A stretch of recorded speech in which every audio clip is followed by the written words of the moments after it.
The Marvel Infinity Saga is behind us, and for many fans around the world, including myself, it was one of the most amazing experiences we've ever had at the movies. But in 2021, which movies hold up better than others? Welcome to the Chaos Multiverse. Jimmy or Chaos here, and today we are going to go through every movie, 23 of them from the Infinity Saga, and I'm going to give you my personal ranking from the worst to the best. So you let me know your ranking in the comments. Drop a like. Let's try to keep it civil in the comments if we can. The Incredible Hulk. Yes, it's the obvious one, and I'm not even sure if it's canon anymore, to be honest with you. There was a different actor playing Bruce Banner. His personality was completely different. Hulk looked entirely different. The events of this movie are pretty much completely ignored by the rest of the MCU. Heck, when you go to Disney Plus today and you look at the MCU movies in order, they don't even list this one anymore because nobody cared about it. Now, I will say, the final fight is pretty entertaining between the Hulk and the Abomination, and the Abomination is coming back in Shang-Chi, but I don't know. Hulk is a good standalone movie, I guess, but it's the weakest of the entire bunch. At number 22, Iron Man 3. This was kind of a controversial movie because despite being called Iron Man 3, this movie really doesn't have as much Iron Man in it. It's much more of a Tony Stark movie, and while the action's solid, just wasn't my cup of tea. The story was interesting and the twists were pretty cool, but as a whole, the movie just wasn't very enjoyable or rewatchable, to be honest with you. It did have some good character moments for Tony, but that's about it. Definitely the weakest Iron Man movie and one of the weakest MCU movies as a whole. Before we move on, everybody, we are giving away a PlayStation 5 every single month on this channel in the multiverse. That's right, all you have to do is be subscribed, turn on those notifications on any video. Drop a like, and tell me who your favorite Marvel character is, and include your Twitter handle so I can get hold of you if you win. Good luck. Moving right along to number 21, Thor The Dark World. Now, if there's one word to describe this movie, I think it's boring. Thor 2 is almost hard to watch because it feels like nothing happens. The fights are all repetitive and bland, and the sets and costumes, they were amazing. The story was just weird. Why did Jane grab the infinity goop in the first place? She never would have done that. The only thing that redeems this movie is the character development between Thor, Loki, and Odin. If those scenes weren't done so well, this could have been honestly worse than the Hulk. At number 20, Ant-Man and the Wasp. Ant-Man 2 is an enjoyable movie, but it's not necessary. The movie came out after Infinity War, and its only purpose was basically to explain where Scott was during the events of that movie. There was a lot of unique elements of the first Ant-Man that just weren't here. The action wasn't nearly as exciting. It did have its moments, but for a full movie, just not very good for me. Maybe I'm in the minority there, but Ant-Man 2 just wasn't really my kind of movie. At number 19, Guardians of the Galaxy 2.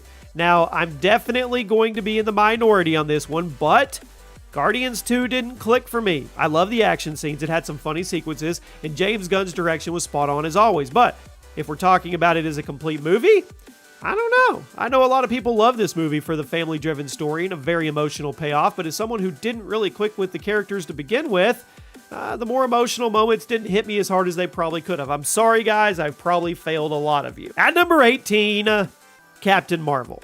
Now, my issues with Captain Marvel are pretty much the same as everybody else's. She just felt like a shoehorn character. I don't think Carol was a very well-developed character, and she definitely didn't work very hard to achieve the powers, which is okay in the grand scheme of things, but when you put Captain Marvel's character arc against the other Avengers, she was clearly the weakest link. I don't know, maybe if Captain Marvel had come out like 5 years earlier than it did, it might be nicer too, but since it was a lead up to ENDGAME, it left a bad taste in my mouth.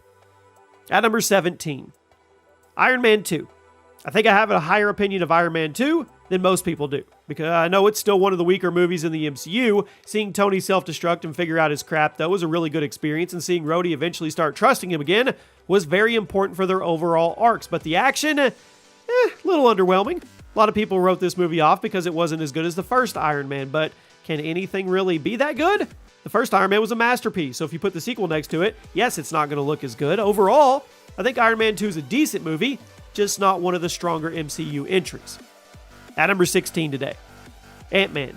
Now, it was a change of pace for the MCU. It was much smaller scale than most of the other movies at that time and a lot more comedy-driven, which I can appreciate.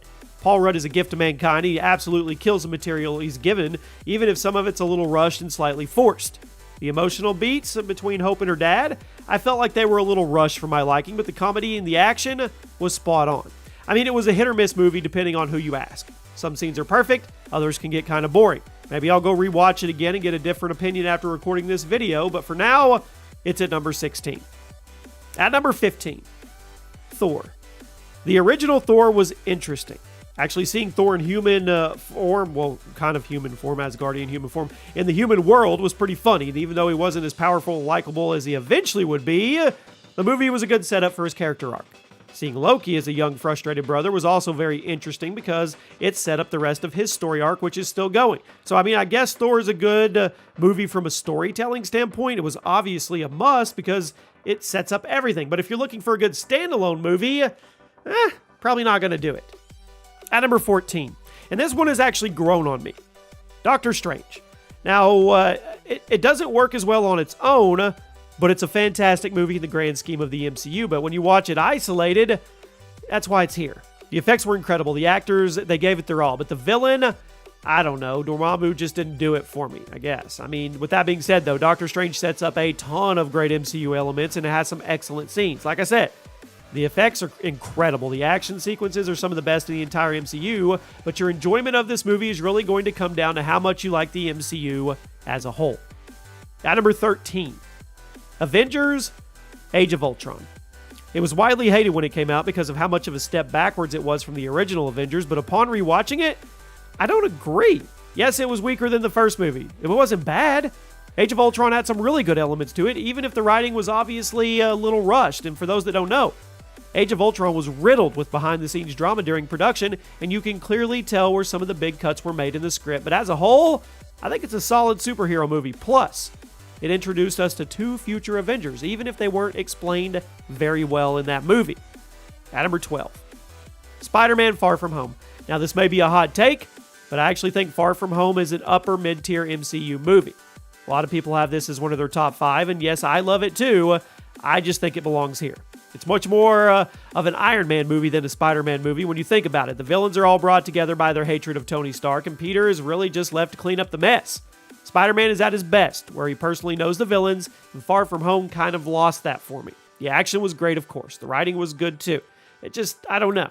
I'm really hoping Spider-Man 3 gets more personal with Peter instead of just having him fighting people who hate Tony Stark. At number 11, Captain America and the First Avenger.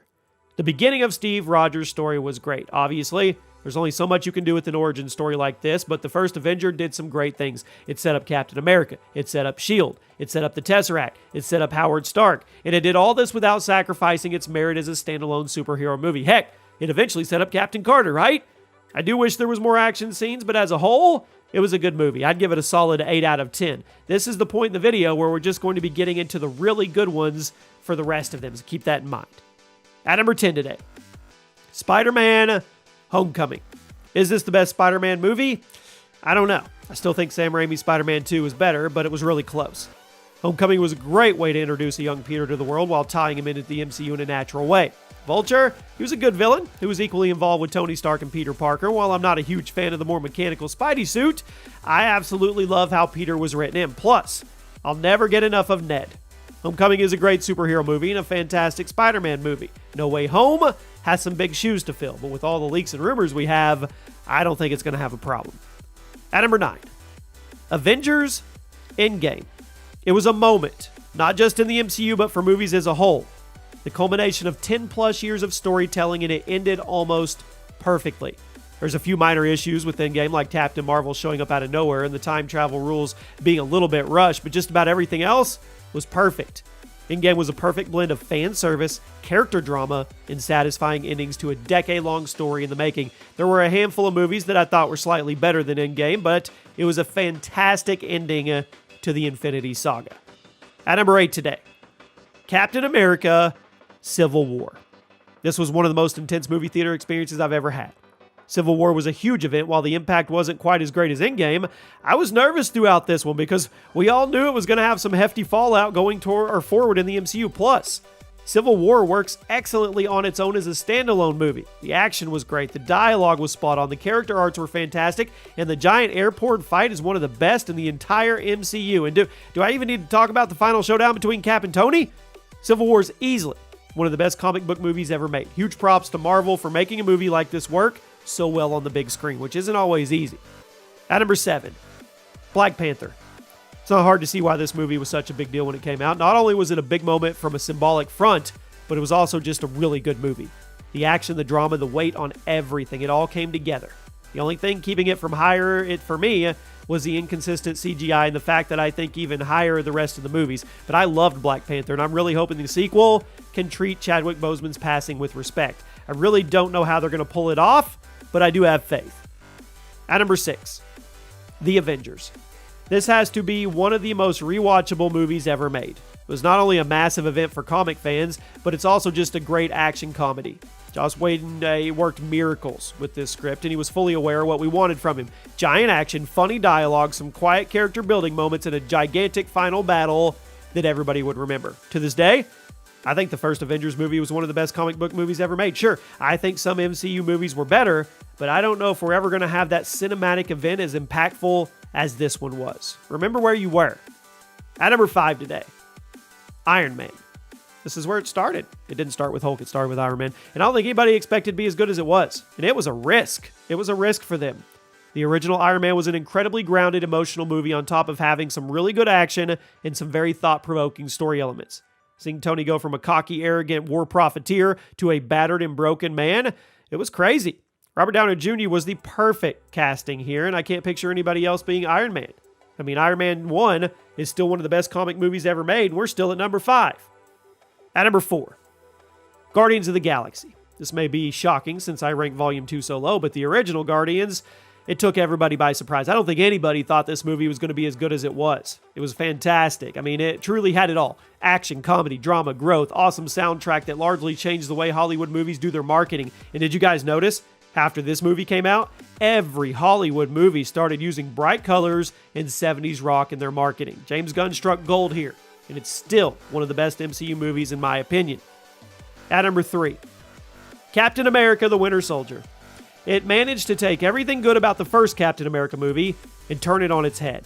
The allegiances shifted, trust was broken, and the once loyal Steve Rogers was thrust into a world where he didn't have anybody to be loyal to except his own memories. Plus, the action, phenomenal. The fight choreography was insane, and this was really the first time we got to see Captain America truly be Captain America. You just blast through groups of armed enemies like it was nothing, and getting into intense fistfights with other super soldiers. Yeah, The Winter Soldier is a top-tier Marvel movie. It just is. It's a top-tier action movie. At number 2, Avengers: Infinity War. No shock here. It's easily one of the best blockbusters ever made. The writing, the characters, the action, the spectacle, the effects, it's all wrapped up with a bow. Somehow managed to take a genocidal maniac like Thanos and make him somewhat sympathetic and understandable. How they did that, I don't know. You didn't agree with his actions, but you understood where he was coming from and why he was doing it. And that ending? Woo! You tell me one other blockbuster that kills half the heroes in the last 5 minutes in the movies and lets the bad guy win. Even if it was only part 1. The movie was excellent. But at number 1 today, my favorite movie from the Infinity Saga, hands down, is Thor Ragnarok. Yes, maybe a surprise pick. I love it. It's big, it's loud, it's hilarious, it's bright, it's emotional, and it's hands down the best Thor movie ever. Heck, I think it's the best MCU movie ever made so far. If you want great superhero movie vibes, Thor Ragnarok has everything. And the comedy, I laugh. I've watched it 10 times and I still laugh. Thor 4 definitely has a tall order to fill, but I truly think this is as good as it gets. And there you have it. It's not easy to make a personal ranking list of the Infinity Saga. Everybody has a different opinion. Let me know what you think. I know there's going to be some controversy with some of my picks, but that's the fun of it. I hope you guys enjoyed, and I'll see you soon.